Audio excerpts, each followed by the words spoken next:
ഈശോമിശിഹായ്ക്ക് സ്തുതിയായിരിക്കട്ടെ. എപ്പോഴും എപ്പോഴും സ്തുതിയായിരിക്കട്ടെ. അങ്ങനെ വീണ്ടും നമ്മൾ സംസാരിക്കാൻ എത്തിയിരിക്കുകയാണ്.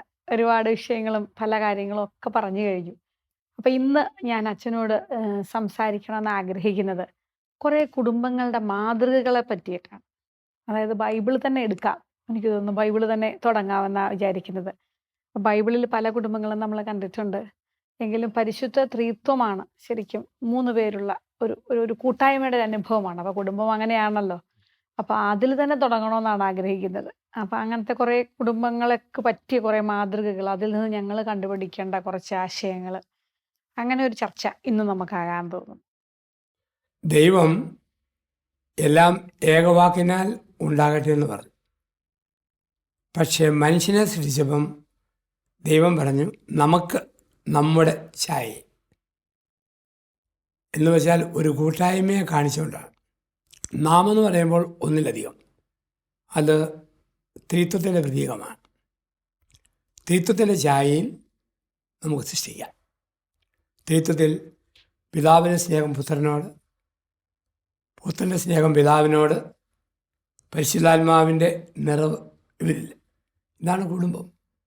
ത്രിത്വത്തിൻ്റെ മോഡൽ എന്ന് പറയുമ്പം ഭർത്താവിൻ്റെ സ്നേഹം ഭാര്യയോട്, ഭാര്യയുടെ സ്നേഹം ഭർത്താവിനോട്, പേരൻസിൻ്റെ സ്നേഹം കുഞ്ഞുങ്ങളോട്, കുഞ്ഞുങ്ങളുടെ സ്നേഹം അപ്പനമ്മമാരില്ലേ. ഇതാണ് പ്രത്യേക കൂട്ടായ്മ. അപ്പം അങ്ങനെ ഒരു കൂട്ടായ്മയുടെ സ്നേഹത്തിൽ വളരാൻ ദൈവം കുടുംബത്തെ സ്ഥാപിച്ചു. നമുക്കൊരു മാതൃക ട്രിനിറ്റിയാണ്, ട്രിനിറ്റിയൻ ഫാമിലിയാണ്. അപ്പം ആ ഒരു മോഡലിൽ, റോൾ മോഡലിൽ നമ്മുടെ കുടുംബങ്ങളെ നയിക്കാനും കൊണ്ടുപോകാനും കഴിയണം. സ്നേഹത്തിന് മാന്യം വരുമ്പോൾ ഈ ത്രിത്വത്തിൻ്റെ മോഡൽ അങ്ങ് മാറി. സ്നേഹമുണ്ടോ ആ ത്രിത്വത്തിൻ്റെ മോഡലായിട്ട് മാറും.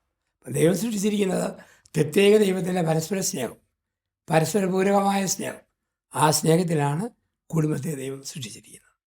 അപ്പോൾ സൃഷ്ടിച്ചത് തുടങ്ങുമ്പോൾ നമുക്ക് ആദ്യത്തെ കുടുംബത്തെക്കുറിച്ച് ചിന്തിക്കണം. ഏതെനിലെ കുടുംബമാണ് നമ്മുടെ മുമ്പിൽ നിൽക്കുന്ന ആദ്യത്തെ കുടുംബം.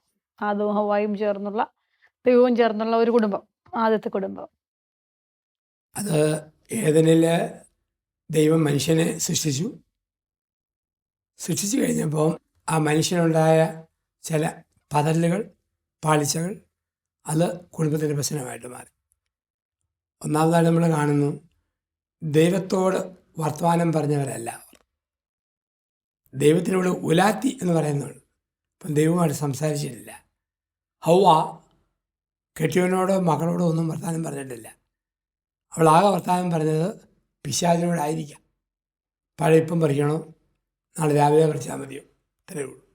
മകനെ, ദുഷിച്ച സ്വഭാവമുള്ള മകനെ തിരുത്തുന്ന ഒരമ്മയെ കാണുന്നില്ല അവൾ. അപ്പം ദൈവവുമായിട്ട് മണിക്കൂറുകൾ ശാന്തമായി പ്രാർത്ഥന ചെലവഴിക്കുന്ന പേരൻസിനെയും കാണുന്നില്ല. അങ്ങനെ വന്നപ്പോൾ എന്ത് സംഭവിച്ചു? ചെറിയ ചെറിയ തെറ്റുകളിലേക്ക് കുടുംബം ചെന്ന് വീണു. മനഃപൂർവ്വമല്ല, പക്ഷെ ചെന്ന് വീണു. അപ്പം അങ്ങനെ വീണ് കഴിഞ്ഞപ്പോഴത്തേക്ക് അപ്പനും അമ്മയും ദൈവത്തിൽ നിന്ന് അകന്നുപോയി. ദൈവത്തിൽ നിന്ന് അകലുമ്പോൾ മനുഷ്യർ തമ്മിൽ അകലും. അപ്പോൾ നീ എനിക്ക് തന്ന സൃഷ്ടി അവൾ കാരണമാണ് എന്ന് പറഞ്ഞു. അപ്പം ഭർത്താവും ഭാര്യയും കൂടെ ആവും. ഭർത്താവും ഭാര്യ അകന്നപ്പോഴോ മക്കൾ തമ്മിൽ വഴക്കായി. അവിടെ മൂത്തവൻ ഇളയവനെ കൊന്നു. അപ്പോൾ ഇത് ഓരോ കുടുംബം ശ്രദ്ധിക്കേണ്ട കാര്യമാണ്. ദൈവത്തോട് വർത്തമാനം പറയുന്ന അപ്പനും അമ്മയുമാണോ തമ്മിലും വീണ്ടും? ദൈവത്തോട് സംസാരിക്കുന്ന പേരൻസാണോ കുഞ്ഞുങ്ങൾക്കും ദൈവത്തിൽ വരാൻ പറ്റും? അതല്ലാന്ന് വരിയിൽ ആദ്യം ദാമ്പത്യം തകരും, മക്കൾ തകരും, കൊലപാതകം ആരംഭിക്കും, ബന്ധങ്ങളുടെ കണ്ണി മൊത്തം തകർന്നു പോകും. അപ്പം അങ്ങനെയുള്ള ഒരു തകർച്ചയാണ് ഏതെനിൽ നമ്മൾ കാണുന്നത്. അപ്പം നമ്മളെയൊക്കെ വിളിക്കുന്നു, ആദ്യം മാതാപിതാക്കൾ എല്ലാം ഉണ്ട്, ദൈവ സാന്നിധ്യമുണ്ട്, ദൈവത്തിനോട് വിലാത്തിയവരാണ്. പക്ഷേ ഒരു അനുഗ്രഹമില്ലായിരുന്നു.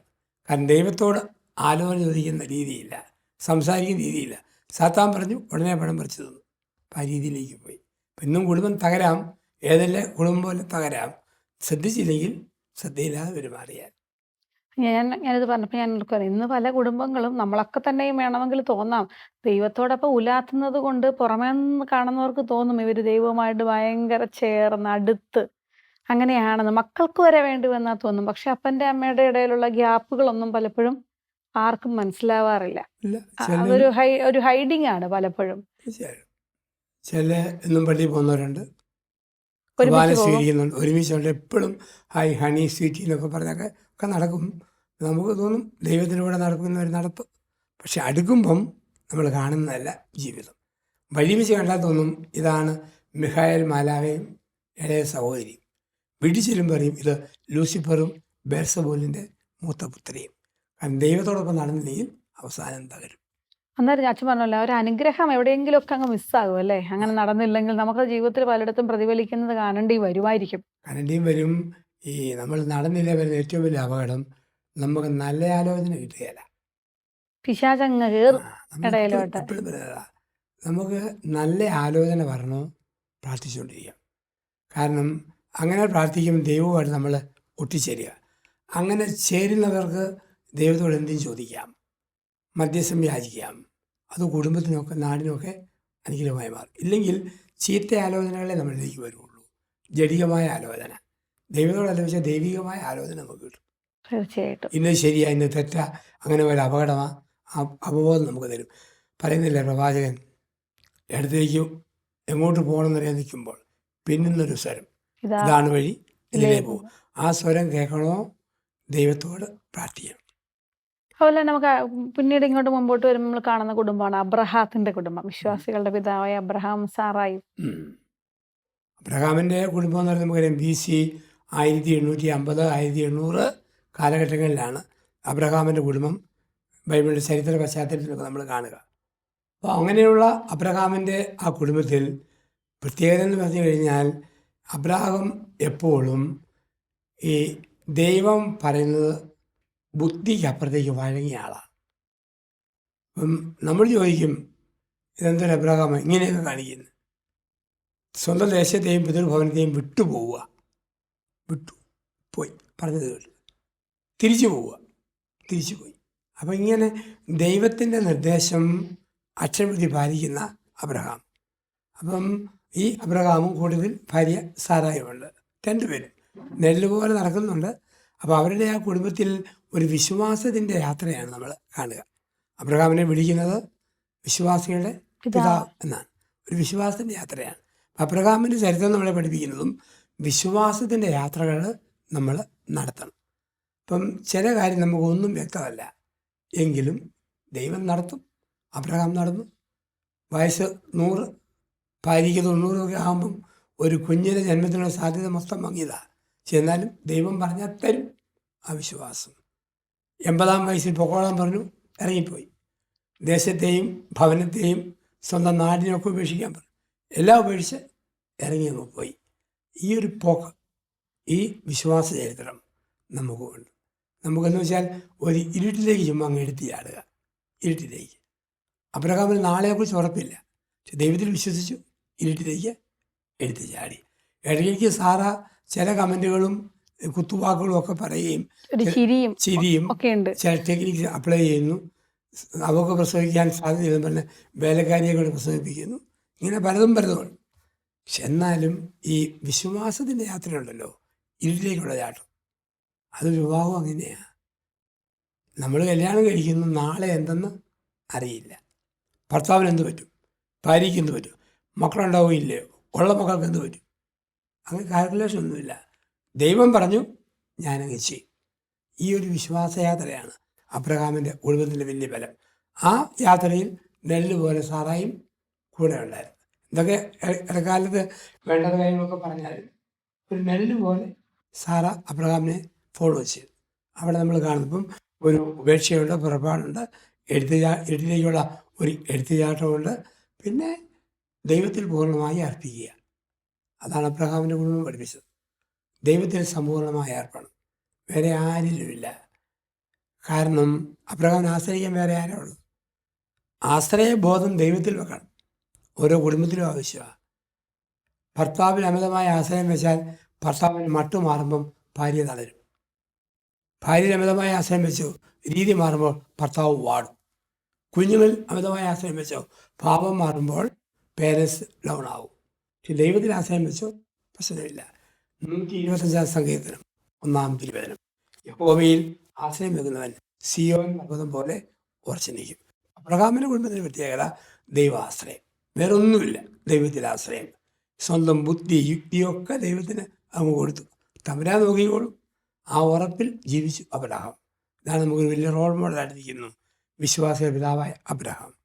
ഒരു സത്യം പറഞ്ഞു കഴിഞ്ഞാൽ നമ്മുടെ ബുദ്ധി ഉപയോഗിക്കാനേ പാടില്ല. നമ്മൾ അന്ധമായി എന്ത് പറഞ്ഞാലും ട്രസ്റ്റ് ചെയ്യുന്ന ഒരാളെ കാണണമെങ്കിൽ അബ്രഹത്തിനെ അബ്രഹാം നോക്കിയാൽ മതി. ചില കാര്യങ്ങൾ നമുക്ക് എല്ലാം പറ്റിയില്ലെങ്കിലും ചില കാര്യങ്ങളെങ്കിലും ആ രീതി നമുക്ക് വരണം. അങ്ങനെ വന്നാൽ പിന്നീട് വാടുകയില്ല. അല്ലെങ്കിൽ നമ്മുടെ ഇടയ്ക്കിടയ്ക്ക് കൊച്ചു കൊച്ചു കാര്യങ്ങൾ നമ്മളെ ഒലിച്ചുകൊണ്ടിരിക്കും. ഞങ്ങൾക്ക് അതുകൊണ്ടാണല്ലോ അബ്രഹാത്തെ വിശ്വാസികളുടെ പിതാവെന്ന് വരെ വിളിച്ചത്. അതെ എത്രയോ പേര് വിശ്വാസമുള്ളവരും അതെ ഒക്കെ ഉണ്ടായിരുന്നു ബൈബിളിൽ. എങ്കിലും ഫാദർ ഓഫ് ഫെയ്ത്ത്. അബ്രഹാമിനാണല്ലോ ആ ഒരു ടൈറ്റില് ദൈവം കൊടുത്തത്. അതെ അതെ കാരണം അതുപോലെ ആൾക്ക് അതായത് ജീവിതം പിന്നെ തുടരേണ്ടി വന്നിട്ടില്ല. അത്രയും ഒരു തീരുമാനം. ഇനി അബ്രഹാം കഴിഞ്ഞ് വരുമ്പോൾ പിന്നെ അടുത്ത അബ്രഹാമിന്റെ ആ ഒരു വംശാവലിയിലാണല്ലോ കർത്താവ് പിറന്നത്. അപ്പൊ തിരുക്കുടുംബം എടുക്കാം നമുക്ക്. തിരുക്കുടുംബത്തിൽ നമ്മൾ കാണുന്നത് യോസേപ്പ് പിതാവ് മൗനിയാണ്. അധികമൊന്നും കേട്ടിട്ടില്ല. എന്നാലും വളരെ നീതിമാനായിട്ട് ജീവിച്ച ഒരു അപ്പനായിരുന്നു എല്ലാം. അപ്പം ആ അപ്പനെ നോക്കി മോനും പഠിക്കാൻ പറ്റും. അപ്പനെ നോക്കി മോനും പഠിച്ചു. അപ്പൻ്റെ മൗനവും ജീവിത നിശബ്ദതയൊക്കെ മകൻ്റെ ജീവിതത്തെയും സ്വാധീനിച്ചു. റോൾ മോഡലായിട്ട് അബ്രഹാം നിന്നു. ഒരു അമ്മയുടെ റോൾ മോഡലായിട്ട് മാതാവ് നിന്നു. അപ്പോൾ റോൾ മോഡലുകളെ സമ്മാനിക്കുന്നതാണ് അബ്രഹാമിൻ്റെ പോലെ തന്നെ യോസേപ്പ് പിതാവും മാതാവും. അവിടെ പരാതികളോ പരിഭവങ്ങളോ ഒന്നുമില്ല. തമ്മിൽ കുടുംബത്തിലെ പ്രശ്നങ്ങളില്ല. അലട്ടുന്ന കാര്യങ്ങളുണ്ട്. ഒന്നുമില്ല. വിളിച്ചവൻ വിശ്വസ്തന അങ്ങ് നടന്നു. യോസേപ്പ് പിതാവ് അതായിരുന്നു. ഒന്നും പറഞ്ഞില്ലെങ്കിലും ജീവിതത്തിൽ മുഴുവൻ ഒരു യാത്രക്കാരനായിരുന്നു. എന്നും ഒരു യാത്രക്കാരൻ.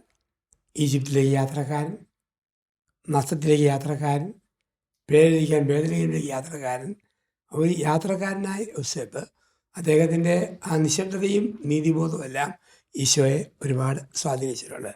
കാരണം യോസേപ്പ് പിതാവിനെയും മാതാവിനെയും കുറിച്ച് പറയുന്നത് സമ്മർദ്ദം ഇല്ലാത്ത സാന്നിധ്യമെന്നാണ്. സമ്മർദ്ദമില്ല, എല്ലാം അതിൻ്റെ വഴിക്കും ഒഴുകിക്കോട്ടെ.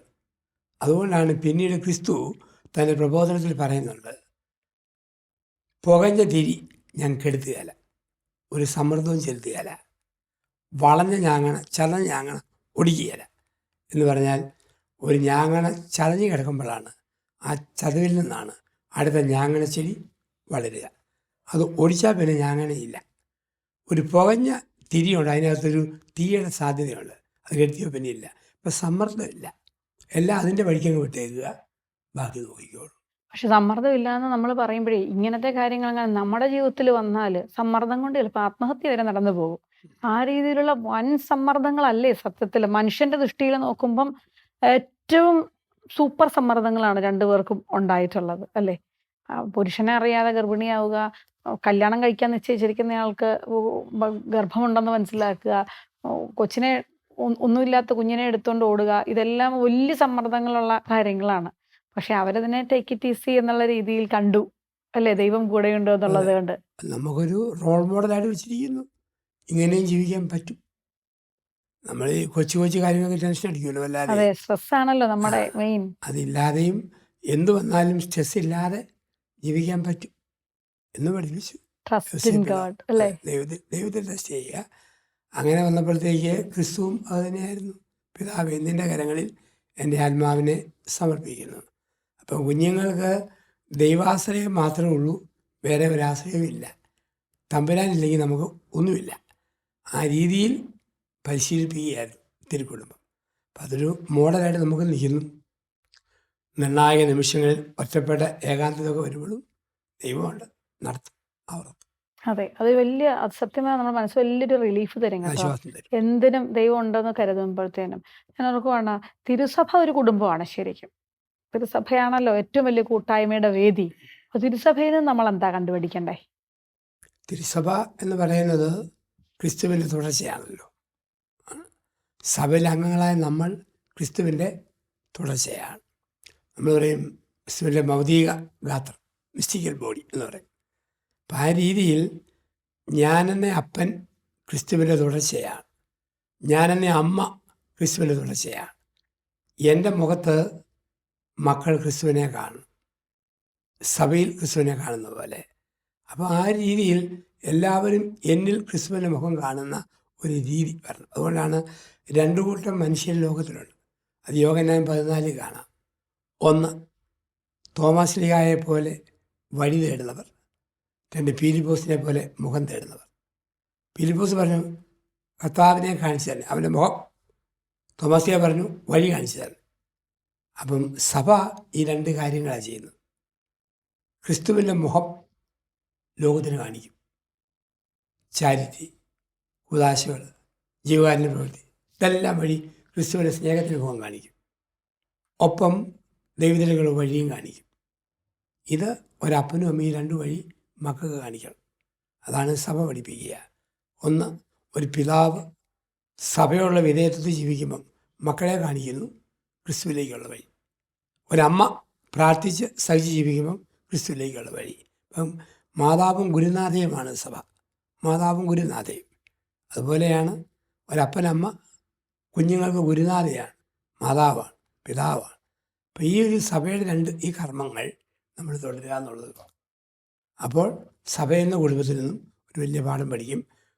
മനപാവധി ദൈവത്തിന് മുഖം കാണിക്കുന്ന മുഖങ്ങളായിട്ട് മാറും വഴി. ഇന്നത്തെ ഏറ്റവും വലിയ അപകടം ദൈവമുഖം കാണിക്കുന്നവർ സഭയിൽ പോലും കുറവാണ്. നാം മുഖമില്ല കാണാൻ. ദൈവത്തിലേക്ക് വഴി പറഞ്ഞു കൊടുക്കാൻ കഴിവുള്ളവരും വളരെ കുറവാണ്. അതാണ് പ്രശ്നം. അവിടെ നമ്മൾ ബലപ്രയോഗത്തിലൂടെ തന്നെ ഈ രണ്ട് കാര്യം നമ്മൾ ചെയ്യാൻ പൂർത്തിയാകണം.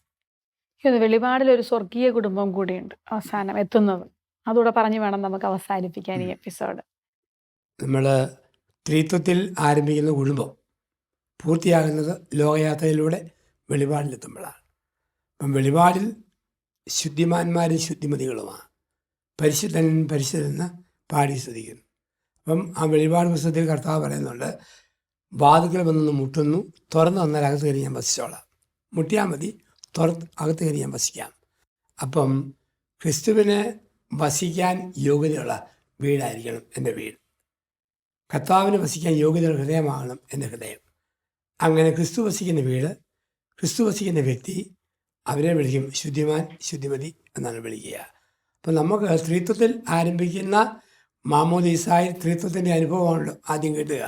കാരണം പിതാവിൻ്റെ സ്വരം, പുത്രൻ്റെ സ്നാനം, ആത്മാവിൻ്റെ പ്രാവിനെ പോലെ ഇറങ്ങും. ആ സ്ത്രീത്വാനുഭവത്തിൽ ആരംഭിക്കുന്ന ക്രിസ്ത്യൻ ജീവിതം ഈ ദൈവാനുഭവത്തിൻ്റെ വെളിപാട് പുസ്തകത്തിലെ പോലെ നമ്മൾ ആയിത്തീരണം. അപ്പം അങ്ങനെ ജീവിച്ചാൽ നമ്മളും കോടാനുകൂടി ദൂതഗണങ്ങളോട് ചേർന്ന് പരിശുദ്ധൻ പരിശുദ്ധെന്ന് ദൈവത്തെ പാടി സ്തുതിക്കും. അങ്ങനെ സ്തുതിക്കുവാൻ എപ്പോഴും ഹൃദയത്തിൽ ഒരുക്കുക. അതാണ് വെളിപാട് പറയുക. വെളിപാട് പുസ്തകത്തിലെ പോലെ കർത്താവ് ഹൃദയത്തിൻ്റെ വാതകം മുട്ടുമ്പം, വീടിൻ്റെ വാതകം മുട്ടുമ്പം തുറന്നു കൊടുക്കുക, അടയ്ക്കാതിരിക്കുക, തുറന്നിടുക. അങ്ങനെ തുറന്നിടുന്ന വീടാകണം, ഹൃദയമാകണം നമ്മുടെ ജീവിതം. ഇതാണ് വെളിപാട് പുസ്തകം പഠിപ്പിക്കുന്നത്. ഇതുപോലുള്ള ഒരു കുടുംബമായി നമ്മൾ ജീവിക്കണം. അതിന് കൃപയ്ക്കായി നമ്മൾ പ്രാർത്ഥിക്കുകയും വേണം. ഞാൻ ഓർക്കായിരുന്നു ഈ ഒരു എപ്പിസോഡിൽ അച്ഛൻ പറഞ്ഞ കുറേ പോയിന്റുകൾ ചിന്തിക്കുമ്പോൾ ദൈവത്തിൽ ആശ്രയിക്കുക, ദൈവത്തോട് ചേർന്ന് നടക്കുക, ദൈവത്തിനായിട്ട് ഇങ്ങനെ ഈശോയ്ക്കായിട്ട് നമ്മുടെ ഹൃദയം തുറന്നിടുക, സമ്മർദ്ദങ്ങളില്ലാതെ പോവുക. ചുരുക്കി പറഞ്ഞാൽ ദൈവാശ്രയബോധത്തിൽ വളരുന്ന കുടുംബമാണ് ദൈവത്തോടൊപ്പം വരുന്ന ഒരു കുടുംബം. എല്ലാത്തിൽ നിന്നും എനിക്കതാണ് അവസാനം മനസ്സിലായി വന്ന ഒരു സെന്റൻസ്. അപ്പം നമുക്ക് കർത്താവിനോട് ചേർന്ന് ആ ഒരു സ്വർഗീയ ആസ്വാദനത്തിൽ എത്തിച്ചേരാൻ നമ്മുടെ കുടുംബങ്ങൾക്കും പറ്റും അല്ലേ? ഞാൻ മനസ്സിലാക്കിയതെല്ലാം ശരിയല്ലേ? എന്തായാലും ഈ എപ്പിസോഡ് നമുക്ക് വൈൻഡപ്പ് ചെയ്യാനുള്ള സമയമായി. അടുത്ത എപ്പിസോഡിൽ നമുക്ക് വീണ്ടും കാണാം. Thank you.